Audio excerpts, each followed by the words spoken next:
क्या हो गया?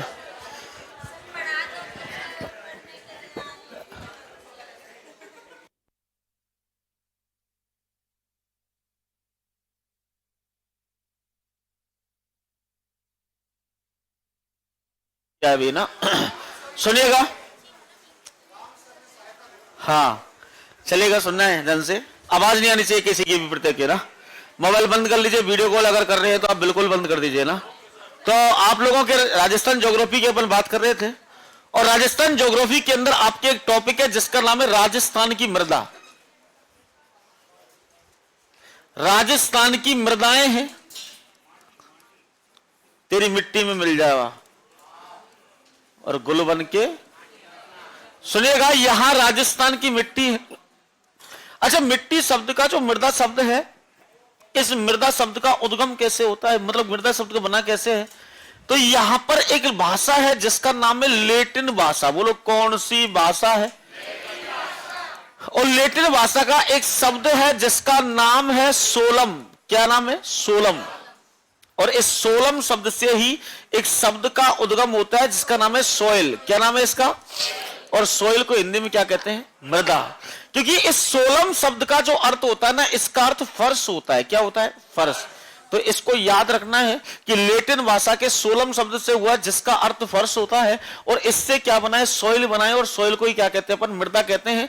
ये आप लोगों को याद रखना है, यहां तक समझ में आ गई होगी। अच्छा, मिट्टी का मतलब क्या होता है?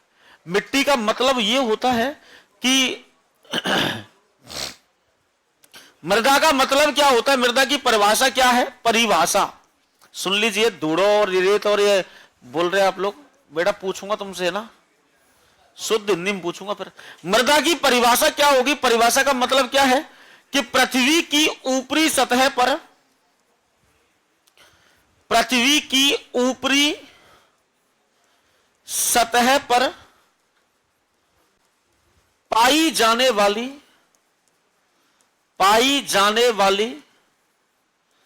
पृथ्वी की ऊपरी सतह पर पाई जाने वाली असंगठित, हाँ, दानेदार कणों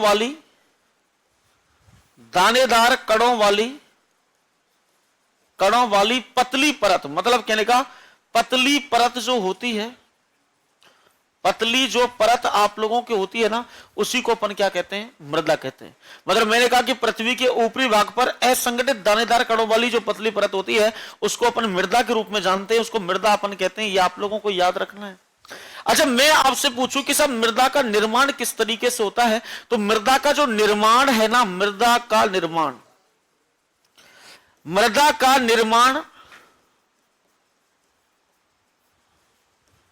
चट्टानों एवं जीवाश्मों के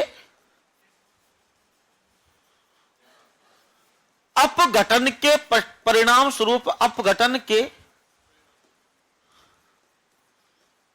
परिणाम स्वरूप हुआ है। मतलब कहने का जीवाश्म, और जीवाश्म मतलब लकड़ी है, पेड़ पौधे, पत्तियां हैं, उनके अपघटन हुआ है, और चट्टानें जितनी भी है उनका अपघटन हुआ है। तो इसका जो निर्माण है वो चट्टान एवं जीवाश्मों के अपघटन के परिणाम स्वरूप हुआ है, जिसका कहते हैं अपन मिट्टी। और मृदा के अंदर याद रखना है, मृदा के निर्माण की जो प्रक्रिया है, मतलब मृदा निर्माण की प्रक्रिया की अगर बात की जाए कि मृदा निर्माण की प्रक्रिया,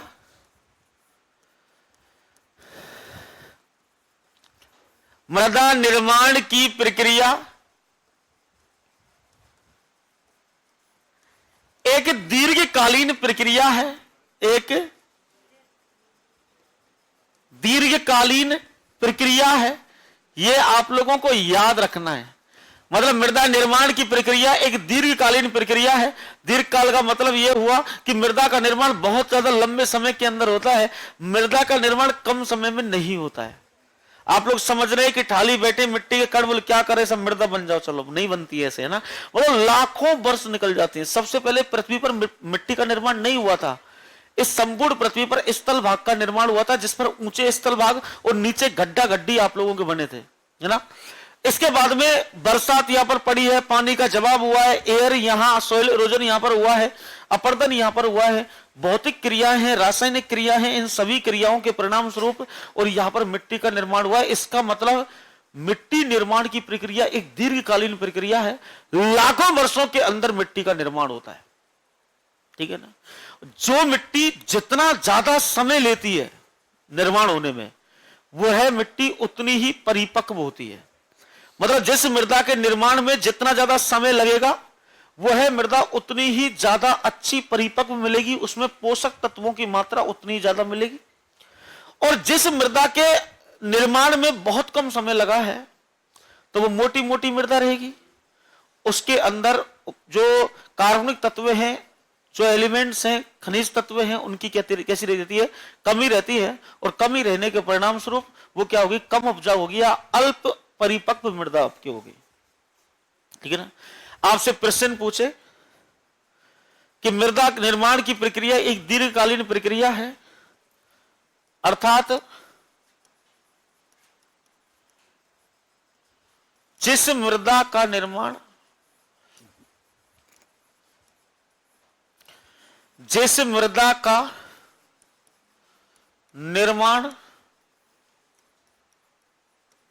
जितना ज्यादा समय में, जितना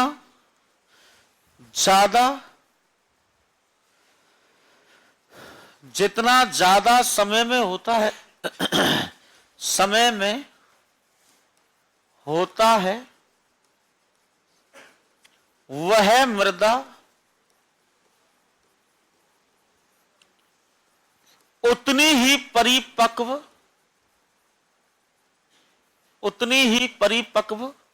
होती है। ठीक है ना। आप लोगों से क्वेश्चन पूछता है कि मृदा में पोषक तत्व क्या होते हैं। आपसे पूछता है मृदा के मुख्य पोषक घटक जो होते हैं वो कौन से होते हैं। तो यहीं लिख देता हूं मैं इस लाइन को, मृदा में पोषक तत्वों के रूप में या मृदा के मुख्य घटकों के रूप में, मृदा के मुख्य घटकों के रूप में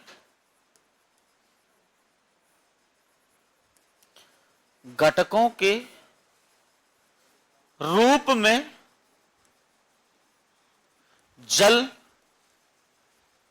वायु व खनिज पदार्थ होते हैं। खनिज पदार्थ आप लोगों के होते हैं, ये आप लोगों को याद रखना है।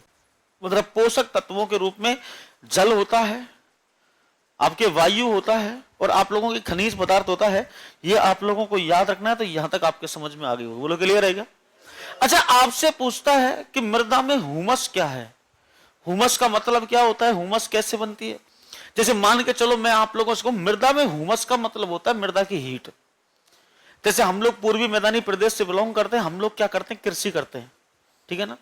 कृषि जब करते हैं तो हम लोगों ने क्या किया, जैसे खेत में पहले सिंचाई कर दी, सिंचाई करने के बाद 6-7 दिन बाद में जैसे ही हमारा पैर सदने लग जाता है, उसमें सदने का मतलब हम उसको घुस जाते हैं, चल जाते हैं, लेकिन पूरा गीला है नीचे से, तो हम ट्रैक्टर वाले को बुलाएंगे, उसकी जुताई करवा देंगे, फिर मैच करवा देंगे उस पर। मतलब बिल्कुल बारीक मृदा हो जाएगी, बिल्कुल रवेदार मृदा आपकी हो जाएगी। अब क्या होगा, अब हम मैच करवा दी। मैच करवाने का मतलब क्या होता है, मैच करवाने का मतलब होता है कि मृदा नीचे की जो सतह है मृदा की वो ठंडी रहे, मतलब वो ना सूखे, और जो ऊपर की सतह है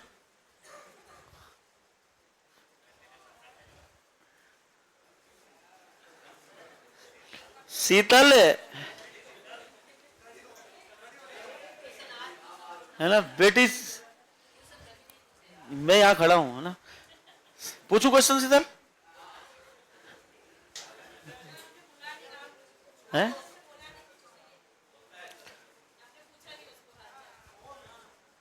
और कैसी है, बढ़िया। कोई मामला सेट हुआ कि नहीं हुआ, नहीं हुआ। सीधी लड़की है वो, है सुंदर, सस्ती, सुंदर और टिकाऊ है, हैं? सस्ती, सुंदर और टिकाऊ, बिना कोई खर्चा। कहाँ है पिंकी, कहाँ है? कौन है पिंगी? हैं? चलो कोई बात नहीं। नहीं भाई, मेरा भाई सीधा आदमी है बिल्कुल ना, कोई बात नहीं है ना। वैसे नाम क्या है अपना? कैलाश। अच्छा बहुत बढ़िया। कहां से हैं कैलाश आप? बस्सी से? अपने बल बस्सी से? हाँ जानता हूं ना, मैं भी तो उधर ही जाता हूं ना। तो बहुत बढ़िया है, बहुत अच्छा है ना। ऐसे मजाक में बोल देते हैं अपन तो ना। है टाइगर मैन हुआ कैलाश सांकला जी ना। सुनिएगा, हेलो, इधर देखना। तो जैसे कोई आए जाए तो आए जाए तो फोकस बोर्ड पे रखा करो आप,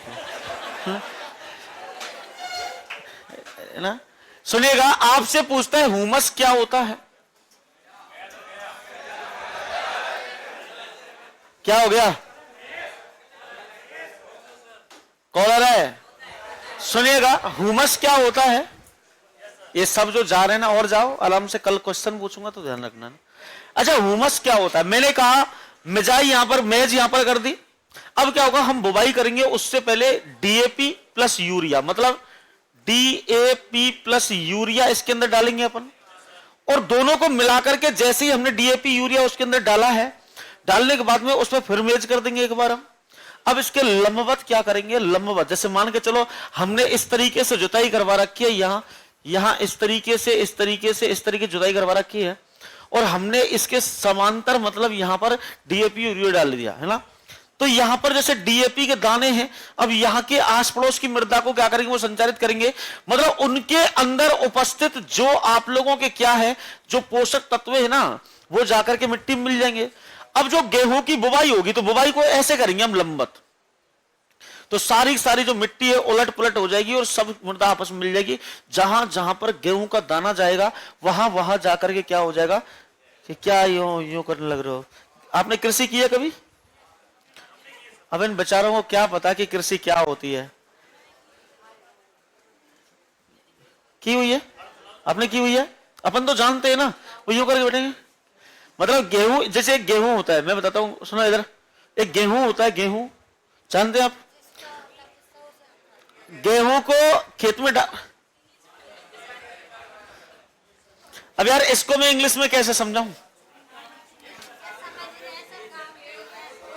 सुनिएगा, अच्छा हुमस क्या होता है? हुमस का मतलब होता है मृत मृत कार्बनिक पदार्थों के, मृत कार्बनिक पदार्थों के अपघटन के पश्चात, अपघटन के पश्चात, आवाज बंद कर लीजिए पीछे, प्राप्त अंतिम उत्पाद जो होता है, अंतिम उत्पाद है। तो यहां पर आप लोगों को मिलता है मृत कार्बनिक पदार्थों के अपघटन के पश्चात प्राप्त अंतिम उत्पाद जो होता है, वो हुमस कहलाता है। किसी भी मृदा के अंदर हुमस की जो मात्रा है ना, हुमस की जो मात्रा, वो आप लोगों के 5 से 10% होती है। कितनी होती है भाई? 5 से 10% होती है। आपसे पूछता है कि मृदा में जल की मात्रा कितनी होती है, तो मृदा में जल की जो मात्रा है वो 25% आपके होती है। यहां आपसे पूछता है मृदा में वायु की जो मात्रा है वो भी कितनी होती है? 25% आप लोगों की होती है। और आपसे पूछता है मृदा के अंदर कार्बनिक तत्वों की मात्रा जो है, कार्बनिक जो एलिमेंट्स आप लोगों के हैं, वो आप लोगों के 40 से 45% आप लोगों को मिलते हैं। कितने मिलते हैं? 40 से 45% आपको मिलते हैं। ये आप लोगों को याद रखना है। तो ये मृदा के अंदर जल की मात्रा आप लोगों के रहेगी ना। तो यहां पर ये कार्बनिक तत्व है। अच्छा, आपसे पूछता है कि बताइएगा, यहां आपसे पूछता है मृदा को प्रभावित करने वाले कारकों के अंदर की तो बात करेंगे। एक होता है मृदा परिच्छेदिका, मृदा परिच्छेदिका आप लोगों को होती है। और मृदा परिच्छेदिका का मतलब क्या होता है? मृदा की खड़ी काट। कौन कैसी काट है बताओ? खड़ी काट आप लोगों को होती है। और मृदा की खड़ी काट का मतलब क्या है? एक तो होता है क्षैतिज काट, कि हम लोग खोदते गए खोदते गए खोदते गए, लंबे खोद रहे हम लोग, जैसे नालियां खोदते हैं। और एक हम कुआं खोदते हैं, तो उसकी खड़ी काट है। जैसे मान के चलो यहां पर कोई भी चट्टान है, और इस चट्टान के अपघटन के पश्चात क्या हुआ था? मृदा का निर्माण हुआ था। चट्टान का क्या हुआ था? अपघटन हुआ था। यहां पर आप लोगों के एक काट आपके यहां मिलेगी, एक काट आपके यहां मिलेगी, एक काट आपके यहां मिलेगी, O A B C, O A B C, हाँ। एक जो है इसको बोलते हैं ओ संस्तर, क्या बोलते हैं? ओ लेवल इसको बोलते हैं। एक है ए संस्तर, क्या स्तर है? ए संस्तर है। एक है बी संस्तर, एक है सी संस्तर और एक है आपके आर संस्तर है।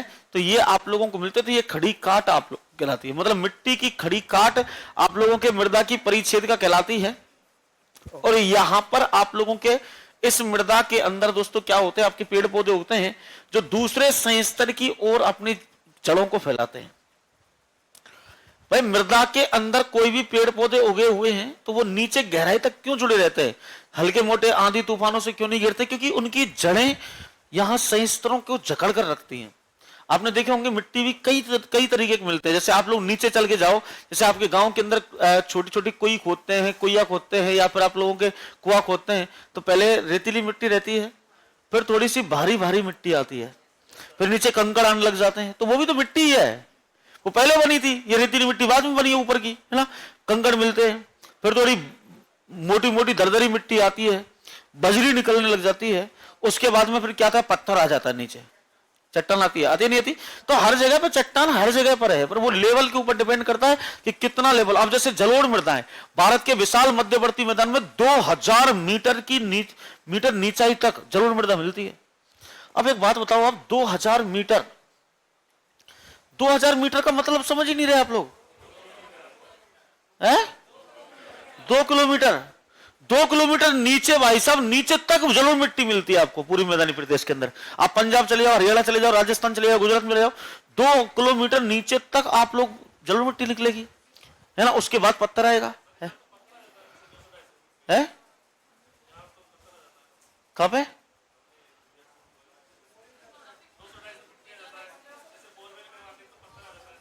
वो पत्थर, वो चट्टाने तो होती ही हैं, लेकिन जलोढ़ अवसादों का जवाब अपने सब्जेक्ट में मिलता है कि जलोढ़ अवसादों का जवाब 2000 मीटर की गहराई तक होता है।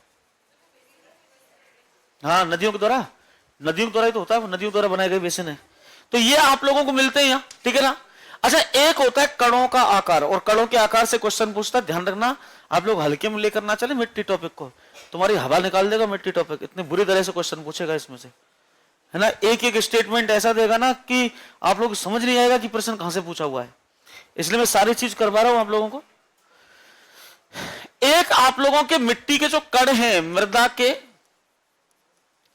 मृदा के जो कण हैं, वो कणों को अपन मिलीमीटर में मापते हैं। किस में मापते हैं? मिलीमीटर के अंदर मापते हैं। आप लोगों को याद रखना है, मिलीमीटर या माइक्रोन कह सकते हैं। हालांकि मिलीमीटर में माप जाते हैं, पर माइक्रोन में भी कभी कभी माप देते हैं इसको। मृदा के कणों का आकार मिलीमीटर में मापा जाता है। और मैं आप लोगों से यह कहूं, एक मिट्टी आप लोगों की होती है जिसका नाम है बजरी। बजरी तो जानते हैं आप लोग, बजरी होती है, और बजरी के कणों का आकार 5 mm से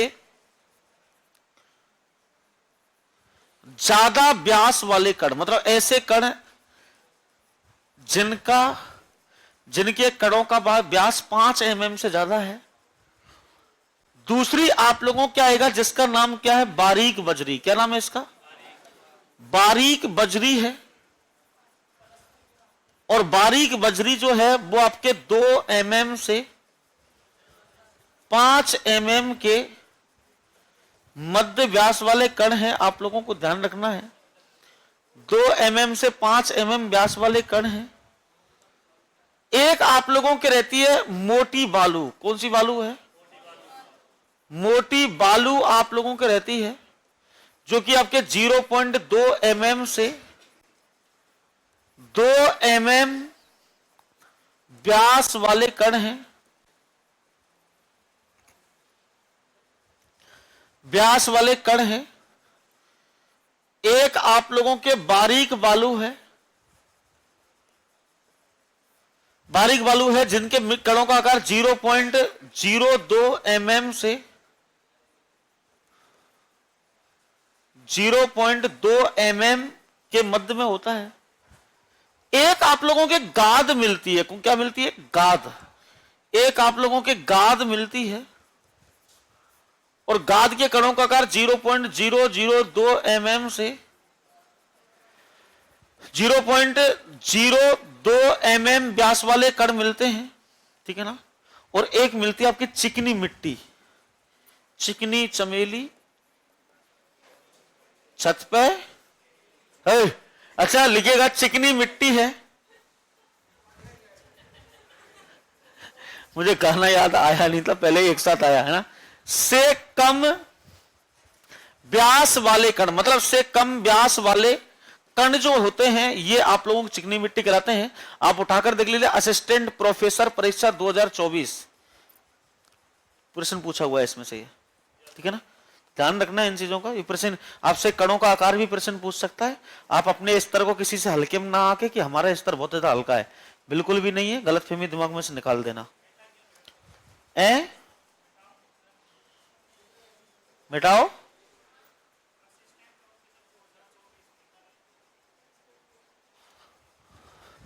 अच्छा यूं, अच्छा यूं, ठीक है, वाह, है ना, तो बहुत सारे इंपोर्टेंट निकल गए अपने से। बताऊंगा किसी दिन उस बैच वाली कहानी में तुमको, लेकिन नहीं नहीं कोई मतलब ही नहीं है बताने का। लेकिन मिट्टी नहीं, मैंने मेरे जीवन का पहला बैच था जो कंपटीशन में करवाया था, मतलब कि भाई अगर नहीं आए तो कुछ नहीं लेंगे अपन। 35 घंटे के अंदर 14 क्वेश्चन आए थे परीक्षा के अंदर, फर्स्ट पेपर के अंदर। असिस्टेंट प्रोफेसर, हाँ अभी यही तो था मैं जयपुर उस टाइम पे, मतलब टोटली असिस्टेंट प्रोफेसर थे, उनके अंदर वो हिस्ट्री से थे एक्चुअली, है ना, तो ज्योग्राफी उनके वीक थी, पता नहीं मेरे को 35 आवर दिए थे कि 35 आवर के पेपर आ गया था उनका, 35 आवर के अंदर कैसे भी आपको करना ही है ना। तो 35 घंटे में 14 क्वेश्चन आए थे, हैं किसमें 150।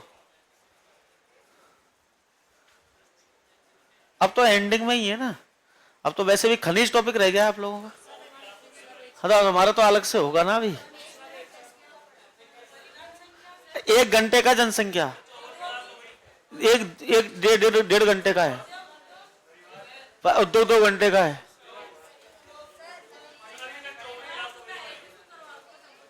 हाँ तो शुक्रवार खत्म हो जाएगा, कल शुक्रवार है? तो क्लास डिस्टर्ब हुई थी क्या अपनी? बीच में 1 घंटे की हुई थी? नहीं उससे कोई फर्क नहीं पड़ता, वो तो हर बैच में आती है?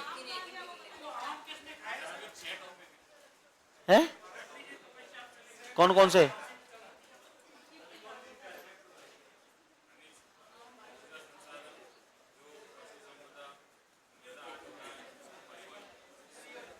एक और रह गया जनसंख्या। ये तुमको टॉपिक ही लग रहे हैं, पूरे 10 घंटे के टॉपिक नहीं है, पूरे टॉपिक 10 घंटे के नहीं है। फिजिकल ज्योग्राफी हो चुकी है, सोशल ज्योग्राफी है।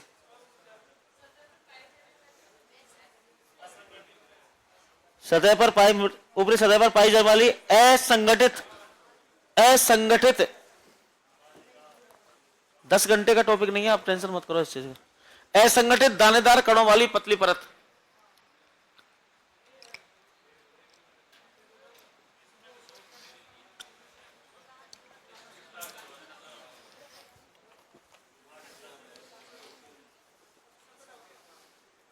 अभी कहाँ हुआ? कहां से किया? नहीं नहीं, तो पूछता है कि पशु संपदा से क्वेश्चन, आपके टॉपिक थोड़ी दे रखे हैं यार, आपके टॉपिक दे थोड़ी रखे, कोई टॉपिक ये है आपके तो इंक्लूड ही नहीं है। आपको तो राजस्थान का भूगोल है, मैं जो चाहूं वो करा सकता हूं, है? वो तो टॉपिक करा ही रहा हूं मैं कंटिन्यूस, बाकी दे थोड़ी रखे कोई टॉपिक आपके, मैं करा दूंगा सबको, टेंशन मत। बांध उद्यान, किसके उद्यान? कौन से उद्यान?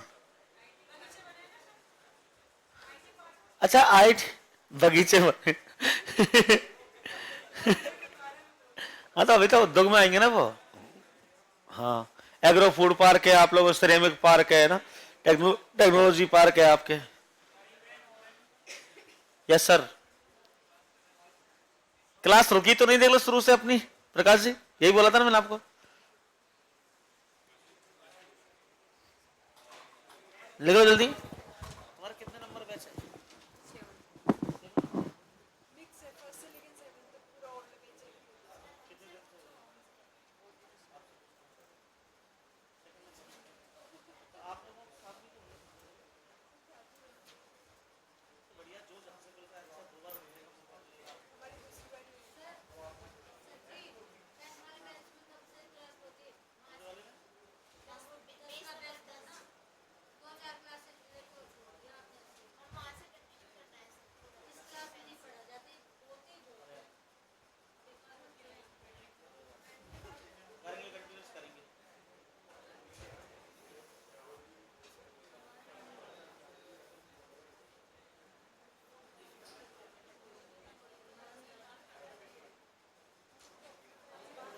चले क्या?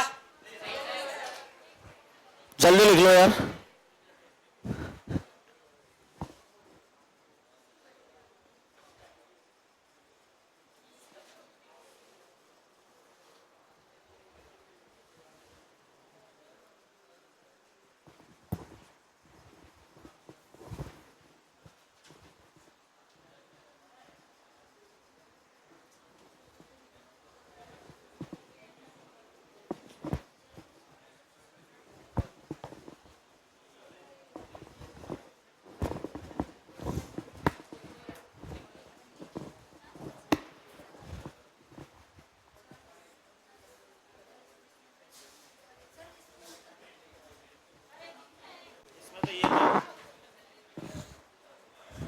ये तो सही है ना, ये दिख तो, ये लास्ट लाइन यही तो है।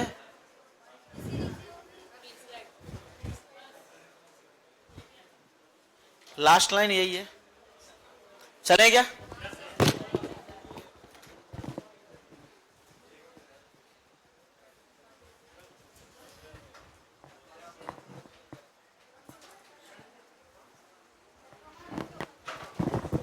लिखिएगा हुमस, लिखिए, मैं लिखा रहा हूं, लिखो हुमस, लिखिए हुमस। लिखिए लिखिएगा मृत कार्बनिक पदार्थों के ह्यूमस, ह्यूमस लिखना। मृत कार्बनिक पदार्थों के अपघटन के पश्चात, मृत कार्बनिक पदार्थों के अपघटन के पश्चात, मृत कार्बनिक पदार्थों के अपघटन के पश्चात प्राप्त अंतिम उत्पाद को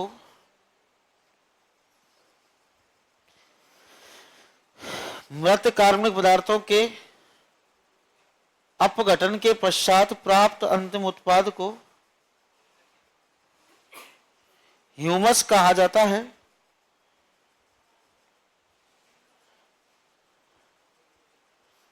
अंतिम उत्पाद को ह्यूमस कहा जाता है। नेक्स्ट लिखिए, लिखिए परसेंटेज लिख लो इसमें। ह्यूमस लिखिएगा, इसका रंग लिखो, इसका रंग गाढ़ा भूरा, इसका रंग गाढ़ा भूरा वह काला चिपचिपा होता है। इसका रंग गाढ़ा भूरा वह काला चिपचिपा, काला चिपचिपा लिखो होता है। क्यों हो नहीं सकता क्या?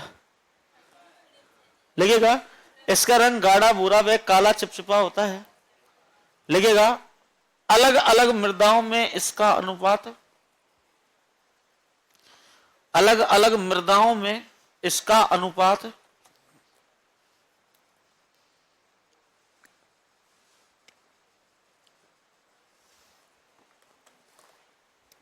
अलग अलग मिलता है।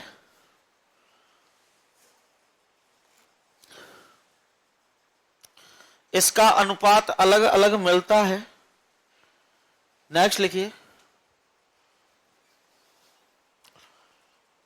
अलग अलग मिलता है।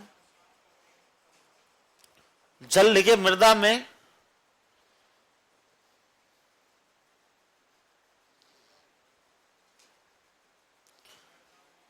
मृदा में इनके परसेंटेज लिख लो। मृदा में, हाँ परसेंटेज लिख लो। मात्रा 5 से 10%। हाँ तो सब लिख लो ना। ह्यूमस की मात्रा 5 से 10%, जल की 25%, वायु की 25%, कार्बनिक तत्वों की है। हाँ वो ये क्या होता है, ये गर्मी होती है। हीट, अंकुरित पौधा कैसे होता है, हीट से होता है कि पानी भी होता है और हीट भी होती है उसके अंदर, तो वो आपके उमस का निर्माण, वो उमस होती है। वो तो एक जलवायु की दशाएं होती है वो तो।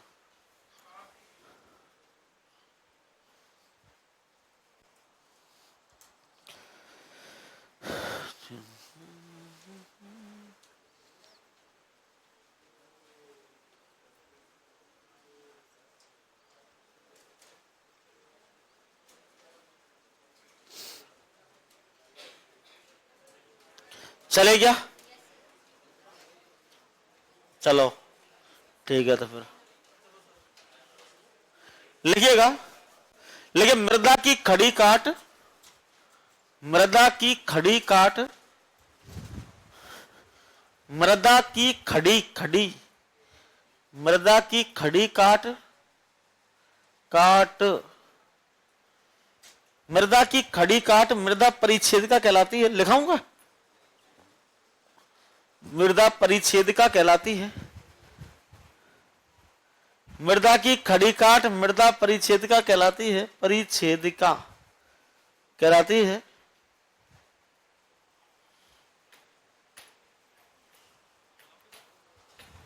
ना मैं तो पंखे के नीचे बैठे हुई वैसे आ गए। देखिए मृदा परिच्छेदिका कहलाती है। लेकिन मृदा में सामान्यतः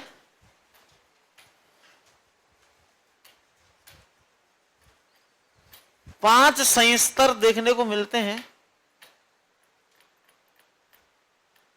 5 संस्तर देखने को मिलते हैं। संस्तर देखने को मिलते हैं, संस्तर देखने को मिलते हैं, जिनमें O A B C R, O A B C R है।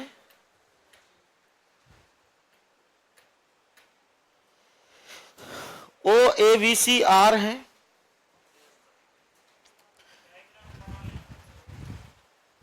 बना लो इसको डायग्राम 2 मिनट में। 2 मिनट भी कहां लगेंगे, इसमें 3 लाइन ही तो काटनी है।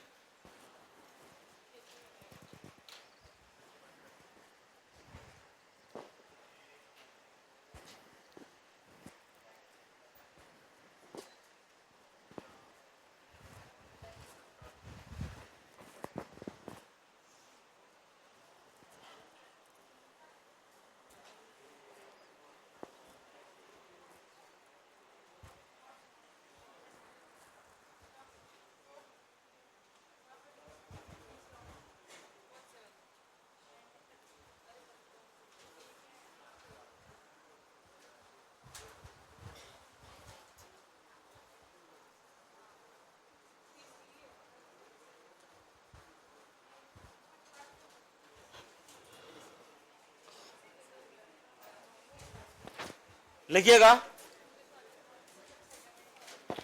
लिखिएगा मृदा के कणों का आकार। इस टाइम लिखिए मृदा के कणों का आकार।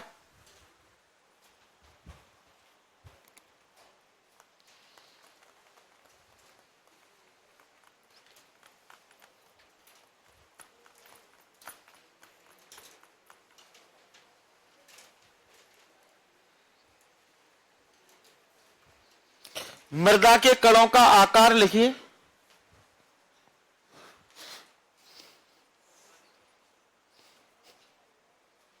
और छाप लो पूरा सेम टू सेम।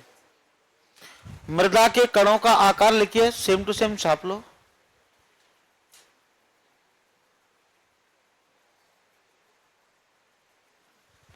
मृदा के कणों का आकार, द आकार ऑफ मृदा के कण, इंग्लिश में लिख लो। Yes, size of soils. वाह वाह, क्या दर्द है तेरी आवाज में छोरे, यहां तो सभी दिल जले हैं।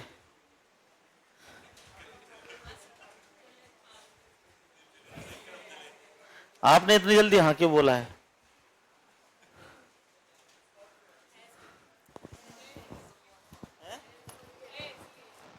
कौन?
क्या पूछ लो क्या?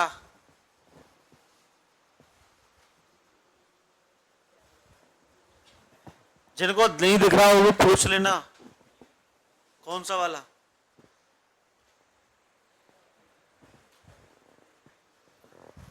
व्याख्याता जी आप नहीं लिख रहे? लिखा हुआ है? किसने लिखा? चलेगा?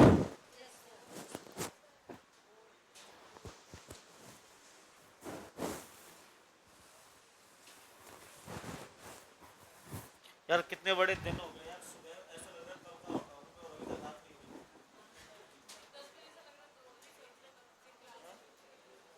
आप कितने बजे आए थे? कसम से?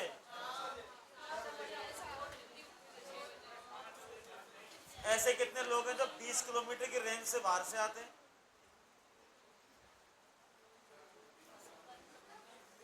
20 किलोमीटर? 30?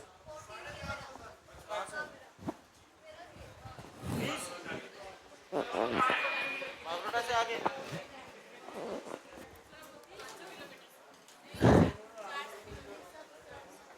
डेली? कहां से? कहाँ कहाँ है ये?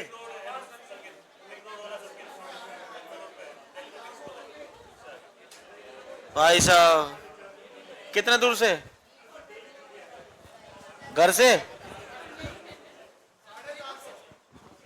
डेली थोड़ी आते हैं फिर। यार क्या बात है यार। तो 7:30 बजे फिक्स आ जाते हैं तुम लोग? उससे पहले ही 7 बजे लगती है तो अभी भी लगती है?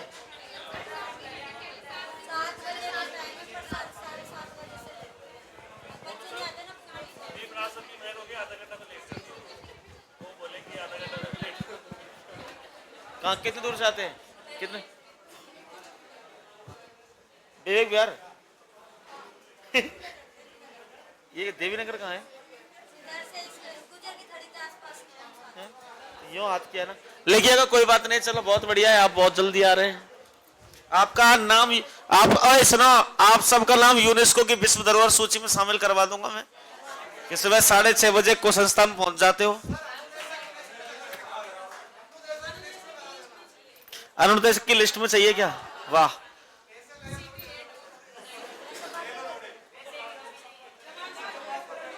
अच्छा सच बताना, आप कंप्यूटर अनुदेशक की जैसा पढ़ रहे हैं क्या? हेलो, आप कंप्यूटर अनुदेशक जैसा पढ़ रहे हैं क्या? पक्का? यस कह लो। बंद करो कॉपी किताब, क्वेश्चन पूछूंगा मैं अभी। मैं भी देखूं कौन कह रहा है। चलो अच्छा, ये आवाज कहां से आई थी? नहीं किसने बोला था? मेरे को समझ में नहीं आ रही आवाज। ऐसी आवाज भाई आप बोलना उधर से जियो करो। चलो चलो चलो चलो तो बोलना। एक मिनट भैया, बोलना दोबारा। खड़े हो जाओ, खड़े हो जाओ। मतलब मैं दिमाग में सेव रहती, ऐसे को पागल हूं मैं कोई? दिमाग में सेव हो जाती है कि भाई साहब कैच कर लेता बिल्कुल। बाबू खड़े हो, एक बार क्वेश्चन बताओ तुम। अब क्या नाम है आपका? वरुण है? अच्छा मनोज। आपको तो मनोज बाजपेयी एक एक्टर भी है, तो आप उनके नाम के अनुरूप उनके जीवन के सिद्धांतों से क्या प्रेरणा प्राप्त करना चाहते हैं? बैठे बैठे, अरे सेट डाउन। लिखिए बाबू, मजाक कर रहा था मनोज है ना। वो आवाज मेरे को अच्छी कड़क आवाज है यार बंदे की यार। ऐसे बोलते हैं राधे राधे। आपको मथुरा मेट्रो में स्वागत है ना? वो नहीं सुना क्या आपने? लिखिएगा, मृदा को प्रभावित करने वाले कारक।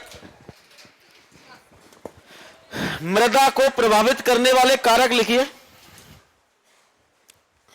मृदा को प्रभावित करने वाले कारक लिखिए। मृदा को प्रभावित करने वाले कारक लिखिए। कारक, मृदा को प्रभावित करने वाले कारक।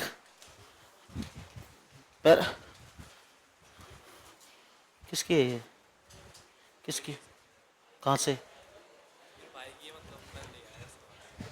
लिखिए मृदा को प्रभावित करने वाले कारक लिखिए। पहले लिखिए जनक सामग्री।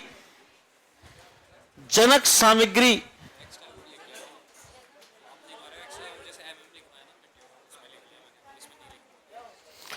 जनक सामग्री बता रहा हूं ना। जनक, जनक, अरे माता पिता जैसे जनक नहीं। अब जैसे होता है ना, मैं क्या बताने वाला हूं पता है आपको? मैं आपको यह बताने वाला हूं कि जनक सामग्री का मतलब क्या होता है। जनक सामग्री का मतलब होता है कि जैसे हमारे माता पिता ने हमको जन्म दिया है। आपने देखा होगा हमारे कभी ना कभी जैसे शकल है ना, तो या तो मम्मी को जाएगी या पापा को जाएगी, और तीसरा केस ऐसा बनता है कि किसी को नहीं जाती, न मम्मी को ना पापा को। नहीं, वहां नहीं जाएगी, दादा दादी को जाएगी। ये आनुवंशिकता होता है। भाई साहब कितना अच्छा दिया है जवाब, मैं बोल नहीं सकता है ना। देखो कोई बात नहीं है, लिखिएगा। मतलब मैं समझ गया। ओ सही है, बिल्कुल सही पहुंचे ठिकाने पे। लिखिएगा। अरे बाबू,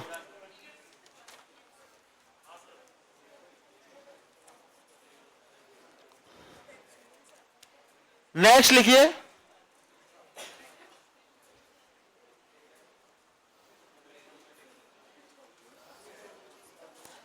लिखिए जनक सामग्री लिखिए। जनक सामग्री,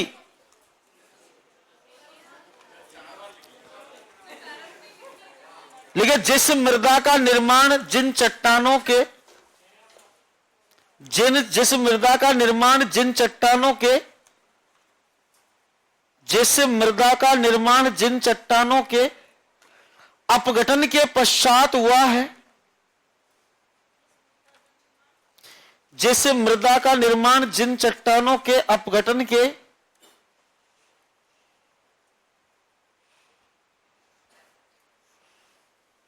जिस मृदा का निर्माण जिन चट्टानों के अपघटन के पश्चात हुआ है,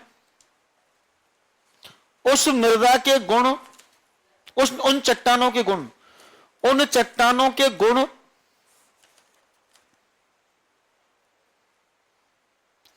उन चट्टानों के गुण उस मृदा में देखने को मिलते हैं।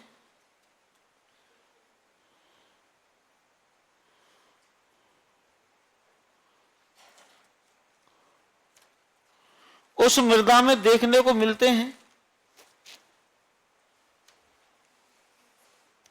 नेक्स्ट लिखिए अगली लाइन। अगली लाइन लिखिए, जैसे काली मिट्टी का निर्माण आपकी ना लिखिए। जैसे काली मिट्टी का निर्माण बेसाल्ट चट्टानों के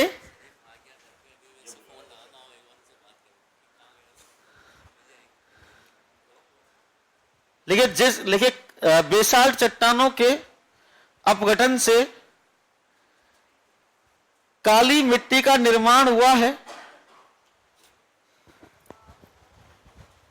काली मिट्टी का निर्माण हुआ है,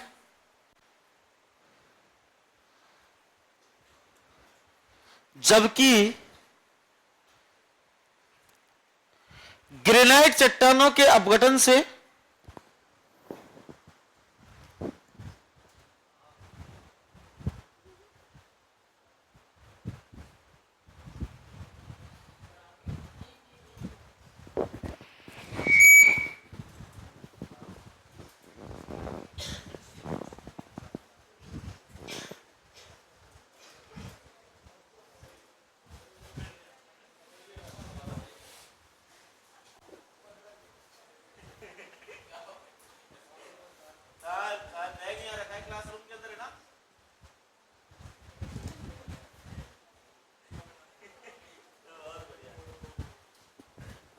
लिखिएगा काली मिट्टी का निर्माण हुआ, जबकि ग्रेनाइट चट्टानों के अपघटन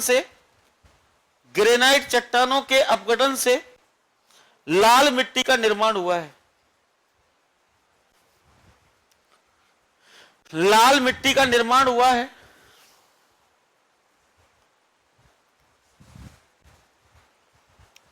लाल मिट्टी का निर्माण हुआ है। नेक्स्ट लिखिए लाइन, है ही नहीं, लिखिएगा। लिखिए मृदा की प्रकृति, सेकंड टर्म डालिए, मृदा की प्रकृति। मृदा की प्रकृति लिखिए,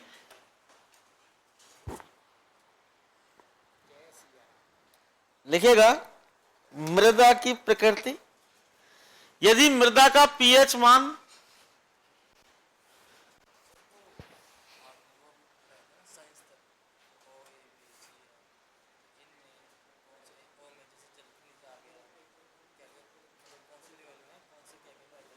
क्वेश्चन नहीं पूछता इनसे,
हो गया टॉपिक तुम्हारा? टॉपिक हो गया कि तो? लिखिएगा, हाँ लिखिएगा। यदि किसी मृदा का पीएच मान 7 से कम होता है तो वह मृदा, यदि किसी मृदा का पीएच मान 7 से कम होता है, यदि किसी मृदा का पीएच मान 7 से कम होता है तो वह मृदा अम्लीय प्रकृति की होती है, तो वह मृदा अम्लीय प्रकृति की होती है। पोटेंशियल ऑफ हाइड्रोजन, तो वह मृदा अम्लीय प्रकृति की होती है, एसिड फॉर्म।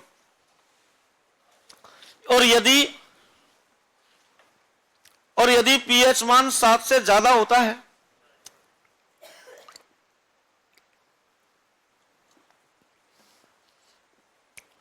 और यदि पीएच मान 7 से ज्यादा होता है तो यह मृदा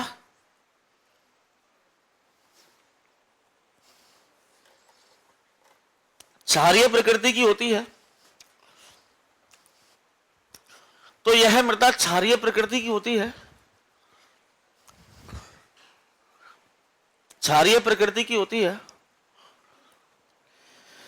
लिखिएगा, जब मृदा का पीएच मान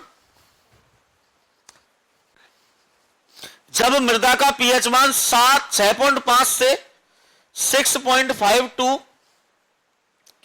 7.5, जब मृदा का पीएच मान 6.5 से 7.5 के मध्य होता है,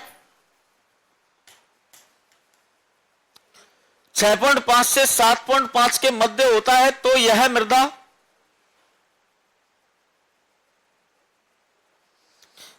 मृदा उदासीन कोष्टक में स्वस्थ मृदा होती है।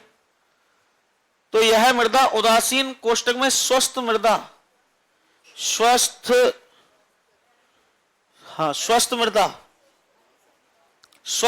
होती है। लिखिएगा, स्वस्थ मृदा होती है। लिखिएगा, अम्लीय मृदा की समस्या के समाधान में अम्लीय मृदा की समस्या के समाधान में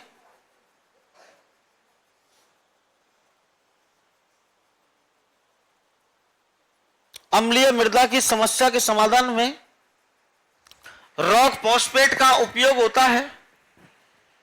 रॉक फॉस्फेट का उपयोग होता है।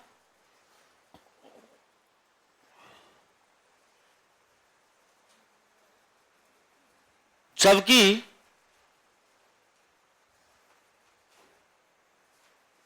क्षारीय मृदा की समस्या के समाधान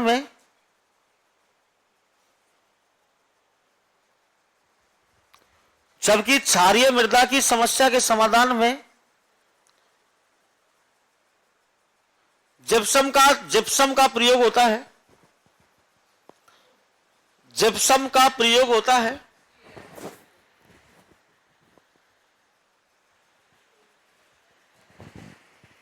लिखिएगा, नेक्स्ट लिखिएगा, तीसरा पॉइंट डालिएगा, जैविक तत्व। तीसरा लिखिए, जैविक तत्व।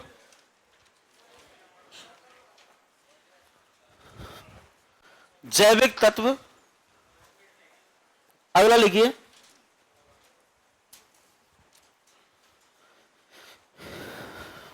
खनिज तत्व। हाँ, अगला खनिज तत्व। जैविक तत्व अगला डायरेक्ट लिखना, खनिज तत्व। नेक्स्ट लिखना अगला,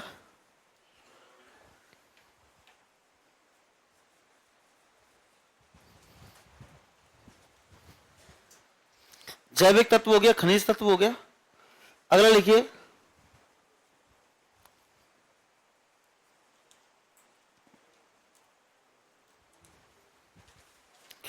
लिखिए, जनक सामग्री हो गई आप लोगों की ना। देखो, समय,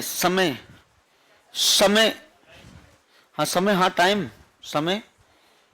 अगला लिखिए, क्षेत्रीयता।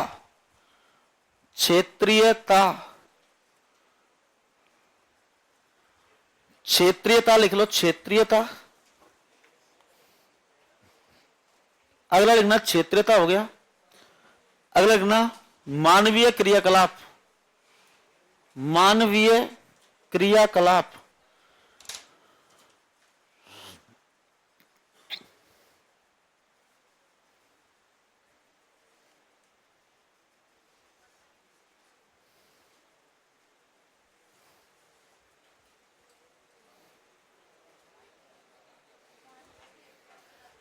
लेकिन मानवीय क्रियाकलाप स्टार बना के लिखिए, स्टार बना कर लो, स्टार बना के हेडिंग डालिए।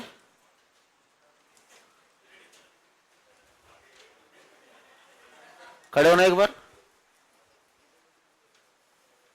तुमसे कह रहा हूं खड़े हो जाओ। हाँ, क्यों बैग को लेके घूम रहे हो इधर से उधर, वहां से यहां? बाल लगा की कोशिश में हो तो लिख ही लेते इनको, 10 मिनट बाद तो वैसे ही छोड़ रहे हैं अपन।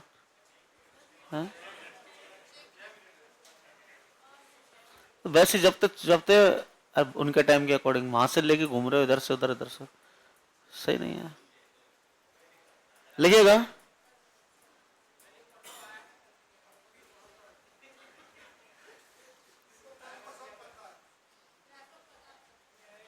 लिखिएगा मृदा का नवीन ऑब्लिक वैज्ञानिक वर्गीकरण। मृदा का नवीन ऑब्लिक वैज्ञानिक वर्गीकरण कितने भागों में बांटा गया मृदाओं को? नवीन वर्गीकरण के अनुसार कितने भागों में बांटा गया है टोटल मृदाओं को, ओवरऑल मृदाओं को? कितने भागों में? सुनो, हेलो, चलो आप लोगों के लिए क्वेश्चन देख जा रहा हूं, यूट्यूब खोल लेना, लेकिन मेरा मत देखना, बस मेरा आपकी ईमानदारी देखना है। मेरे यूट्यूब पे मत जाना, मतलब मेरी जहां क्लास स्टडी हो उस पे मत जाना, बाकी तुम कहीं से ढूंढ करके लेके आना कि वैज्ञानिक दृष्टिकोण से है ना, विश्व की मृदाएं जो है ना, ये एरिडिसोल एंडिसोल है, वैज्ञानिक दृष्टिकोण से मृदाओं को कितनी भागों में बांटा गया है?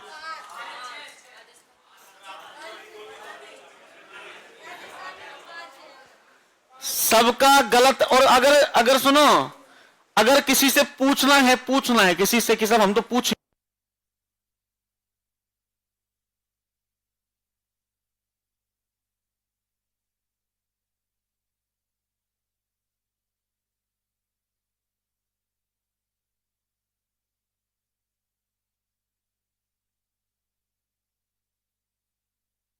अरे मैं तो वैज्ञानिक दृष्टिकोण की पूछ रहा हूं, वो तो राजस्थान की है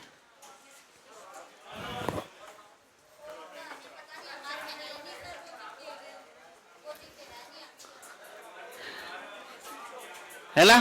चलो ठीक है, थैंक यू सो मच, मिलते हैं नेक्स्ट क्लास के अंदर, धन्यवाद। कल 1 घंटे में आप लोगों का मृदा टॉपिक समाप्त हो जाएगा, अगले 1 घंटे के अंदर अपन नया टॉपिक चालू करेंगे अब।